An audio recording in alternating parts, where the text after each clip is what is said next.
The morning I drove out to the feed store in Linden, I was thinking about nothing more important than whether the rain would hold off long enough for me to get the porch rails painted.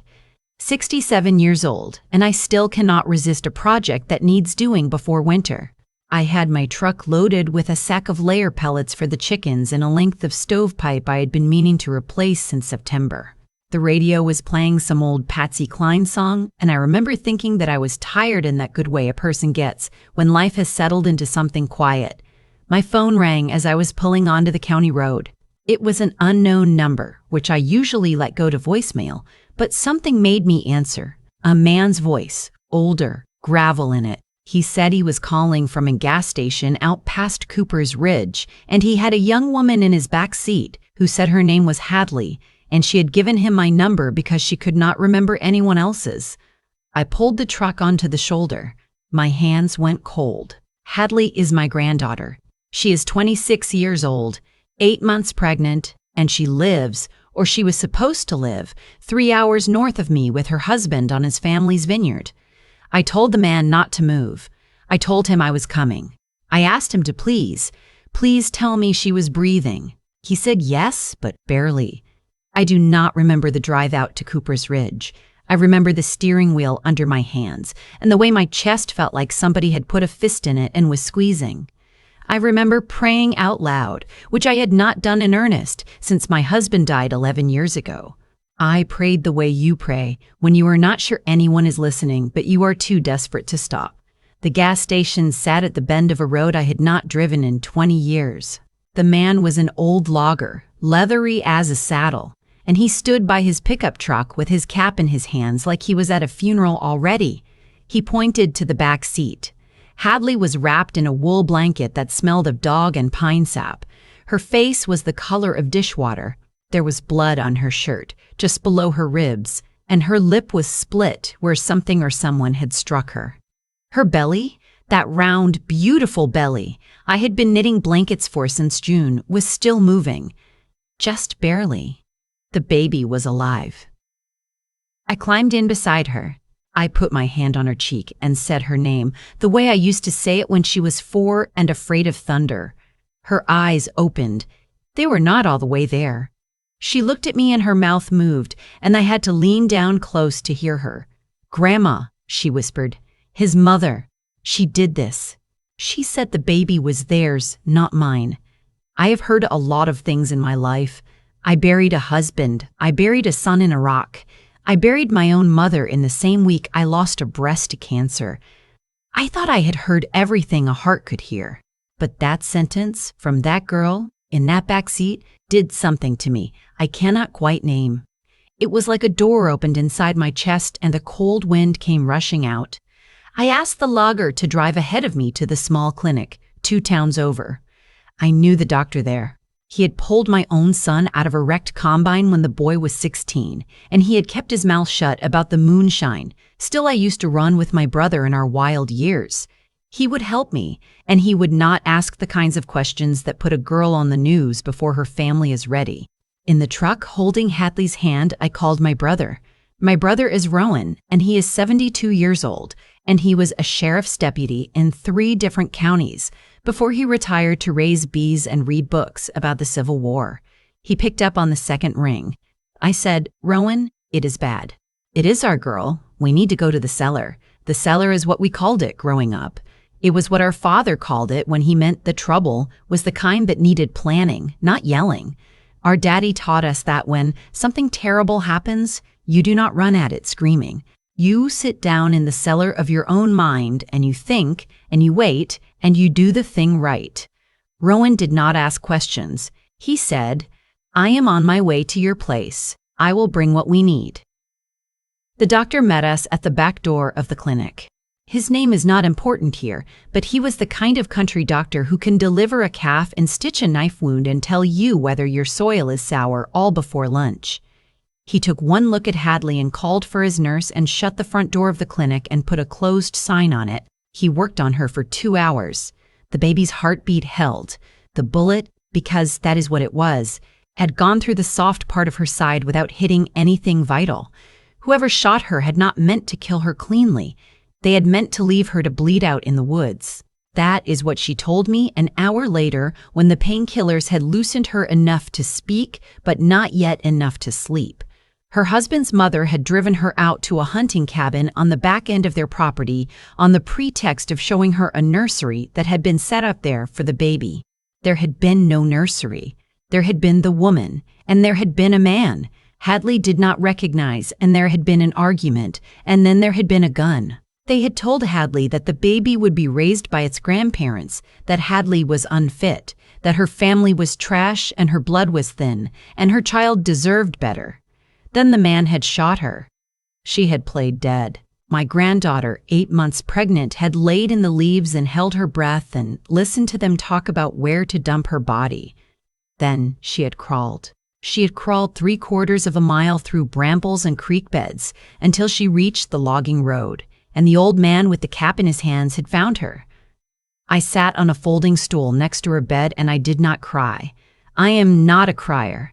I cried for a week when my husband died, and I have not cried since. What I felt sitting there was something cleaner than grief. It was a flat, hard certainty, the kind a hammer feels, maybe, when it knows what nail it is about to hit. I asked her about her husband. Where was he in all this? She closed her eyes and a tear slipped out from under the lashes. She said he had been gone for almost a month.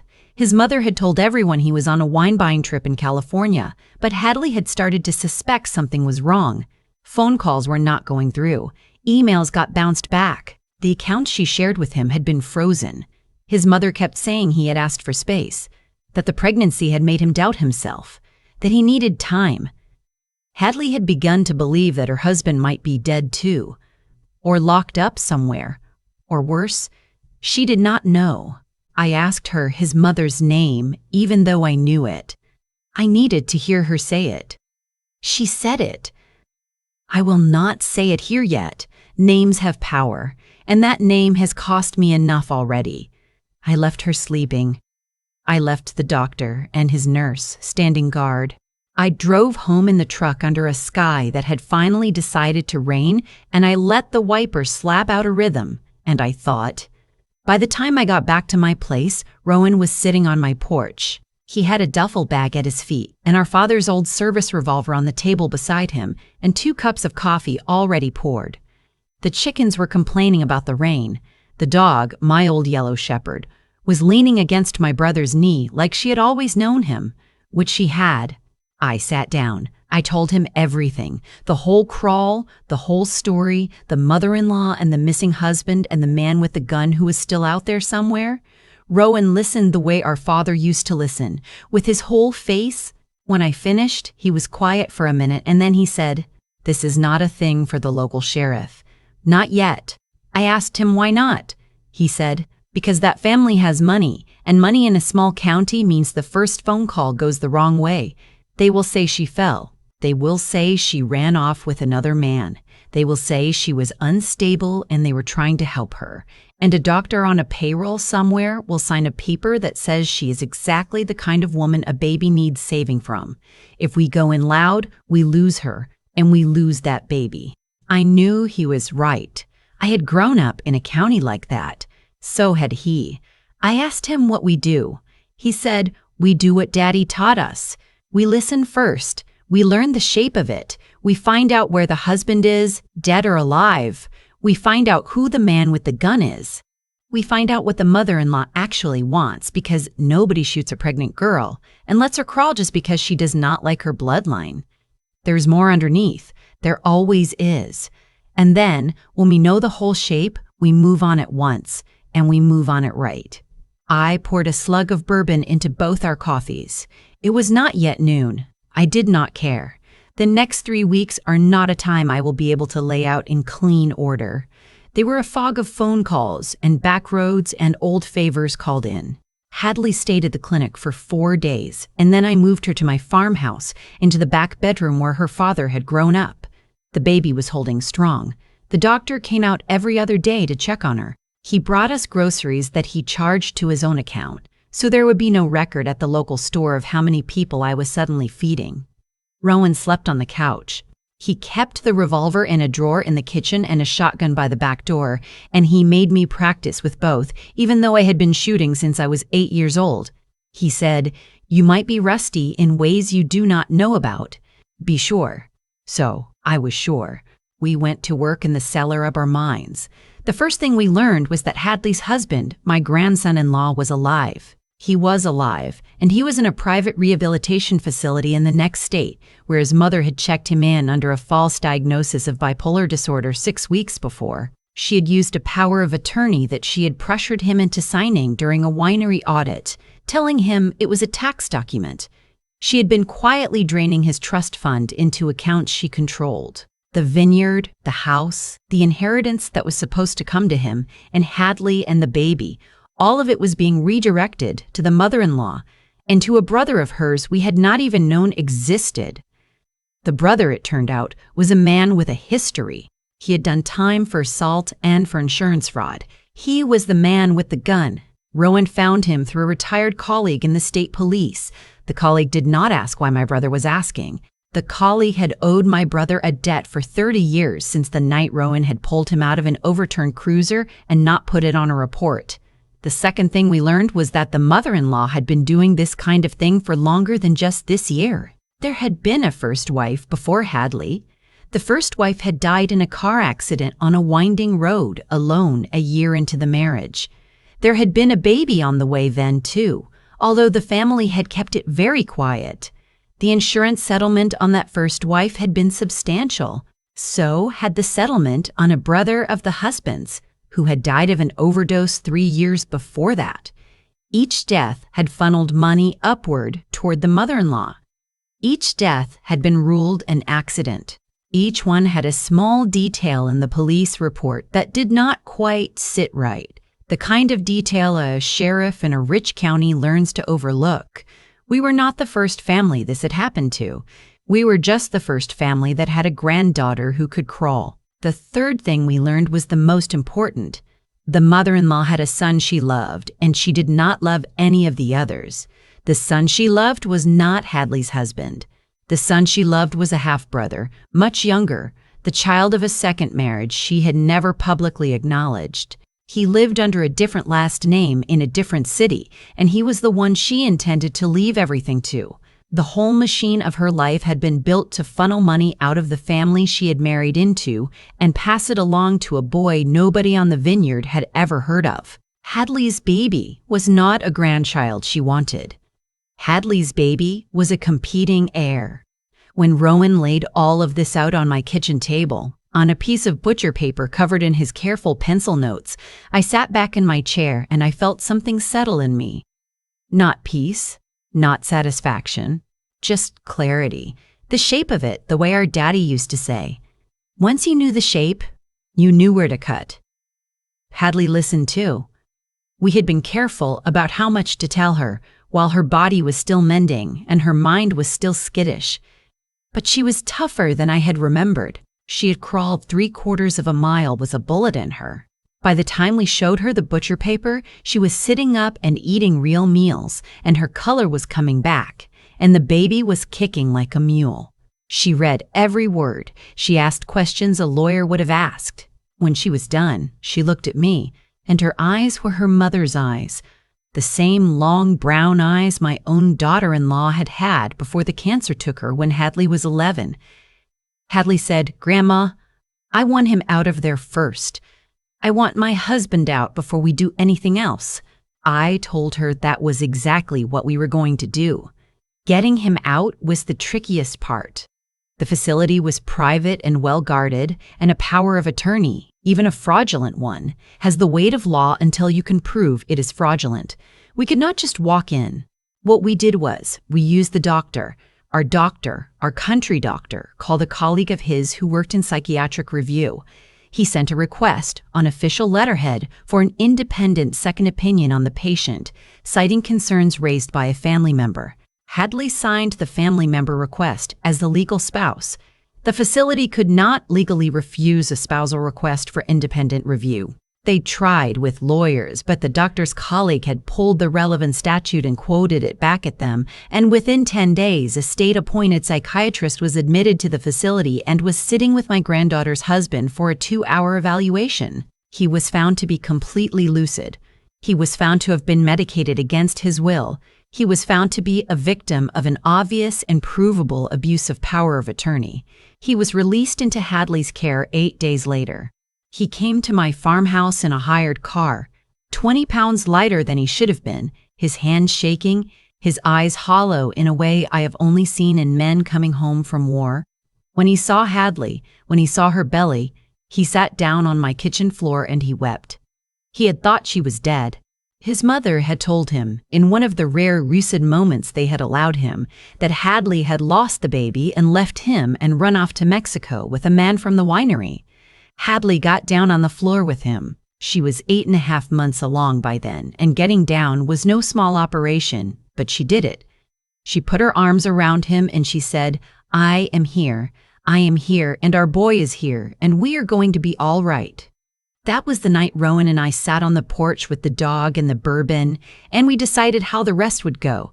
The husband, once he was rested and clear, gave us everything we needed. He had been suspicious of his mother for years, but had never let himself believe the worst. He had photographs of documents. He had recordings of phone calls she had made in his presence, thinking he was too sedated to remember. He had a list of accounts. He had the name of the lawyer his mother used, and that lawyer was a man Rowland had known back in his sheriff days, a man with a reputation for cutting corners and a wife who liked nice things. We did not go to the local sheriff.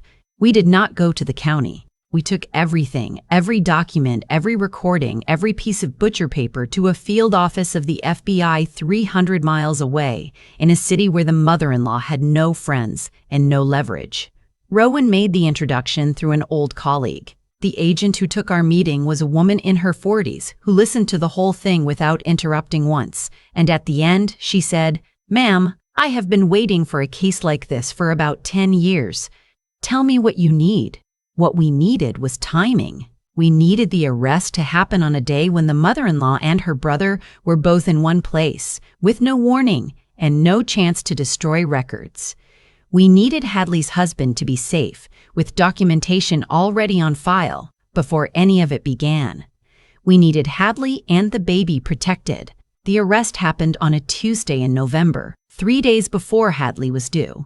The mother-in-law was hosting a small dinner at the vineyard for the lawyer and his wife and a banker she had been cultivating. Federal agents came up the gravel drive in 4 unmarked cars. Her brother was there too, on the property, having driven out that afternoon to talk over what they planned to do about Hadley's body, which they still believed was rotting in their woods. Hadley was not at the vineyard that night. Hadley was in my farmhouse in the back bedroom with her husband holding her hand. She had been calling for almost an hour. The baby was coming. I was on the porch with Rowan when the call came through from the agent, confirming the arrests. The mother-in-law had screamed. She had told the agents who her people were and what they would do. She had told them that Hadley was an unstable young woman who had run off and faked her own death. The agents had simply shown her a photograph of Hadley, alive and visibly pregnant, sitting on my porch the previous Sunday. They had shown her copies of the documents her son had given us. They had shown her the warrant. She had stopped screaming. I told Rowan, and Rowan put his hand on mine, and we sat there for a minute in the cold November dark, with the porch light yellow on the boards, and the dog asleep at our feet. Then we got up, because his great-niece was about to bring a baby into the world, and there was work to do. The boy was born just after midnight. We named him after my husband and after his great-grandfather, 2 good names braided together. He was healthy. He had Hadley's nose and his father's serious mouth and a head of dark hair that stood straight up like it had ideas of its own. When the doctor put him in my arms, I sat in the rocking chair my husband had built me 40 years ago, and I rocked him, and I cried, finally, for the first time in 11 years. They were not sad tears. They were the kind of tears that come when the long thing is over and the next thing is here. The trial took almost 2 years to get through. The mother-in-law was convicted on multiple federal counts, including conspiracy, fraud, and attempted murder. Her brother was convicted of the attempted murder and several older charges that finally caught up with him. There were old cases reopened, including the death of the first wife. Forensic specialists were brought in. New evidence came to light. Both of them will die in prison. Both of them deserve to. The vineyard came back to Hadley's husband, and the trust came back to my granddaughter and the baby, and a substantial portion was set aside in restitution to the families of the first wife and the brother who had died of the overdose, both of whom turned out to have died exactly the way we had begun to suspect. My granddaughter insisted on that. She said the money was not clean unless it went home to the people it had been stolen from. She is a remarkable young woman. I have known that since the day she was born, but I know it differently now. My grandson-in-law is doing better. He still has hard nights. A year of forced medication does not leave a body easily, and the betrayal by his own mother is something I do not think he will ever fully be done with. But he gets up in the morning and he tends the vines, and he holds his son, and he and Hadley are talking about another baby in the spring. Rowan went back to his bees. He calls me on Sunday nights. We do not talk about that year. We do not need to. We talk about the cardinals at his feeder and the new president and whether the apples will be any good this fall. I am 68 now. I painted the porch rails. I painted them the next spring, in fact, while Hadley sat on the steps with the baby on her shoulder and watched. The baby was learning to grab at things.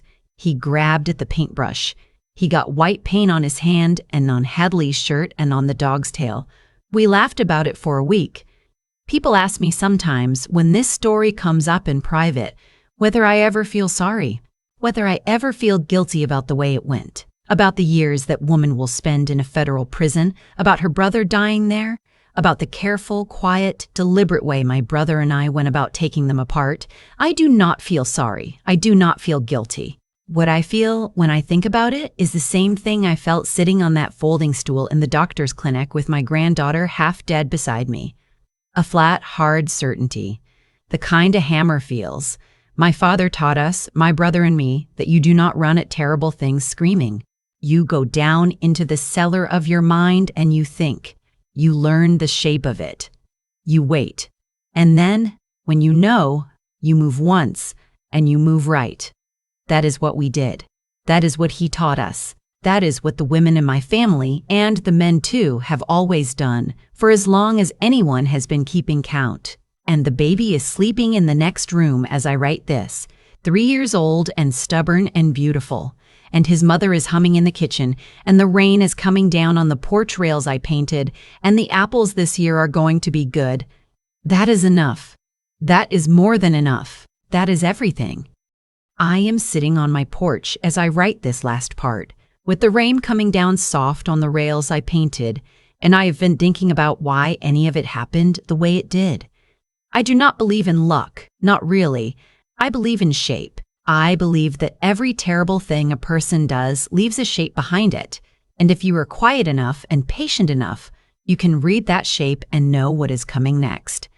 That woman, my granddaughter's mother-in-law, did not start out shooting pregnant girls in the woods. She started out a long time ago with smaller things. A document signed in the wrong direction. A first wife who drove too fast on a bad road. A son she chose to love more than the others. Every small wrong she did made the next wrong easier, and the next one easier still, until one day she stood in the leaves and watched her brother put a bullet in Hadley's side and felt nothing at all. That is how it works. Cruelty is a habit, the same as kindness is a habit, and a person becomes whichever one they practice. What saved my granddaughter was not luck either. It was 3 things I want anyone listening to think about because they are the only 3 things I have ever found that hold a life together when the worst arrives. The first is honesty with yourself. Hadley knew deep down that something was wrong in that house long before the gun came out. She did not let herself believe it for too long, and that almost cost her everything.